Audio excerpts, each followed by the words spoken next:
એક બિલાડી જાળી ફ્રી કાર સેવા આણંદ સિટી। આજનો વિડીયો ગણપતિ બાપા તારીખેથી આવે છે, તો આજે એમની મૂર્તિ સ્થાપના માટે અમે એક ગણપતિ બાપાની મૂર્તિ લેવા આવ્યા છે અને અમારી જોડે અમારા સાક્ષીબેન અને અમારા સોસાયટીના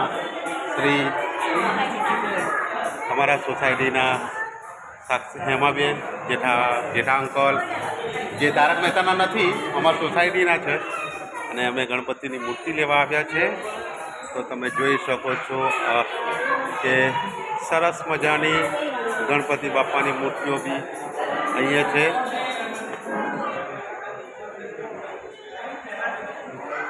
જે તમને સુંદર દ્રશ્યો જોવા મળે છે, જોઈ શકો છો કે ગણપતિ બાપાની મૂર્તિઓ તમને જોવા મળે છે। તો આ એક નાનો વિડીયો। ગણપતિ બાપ્પા મોરયા।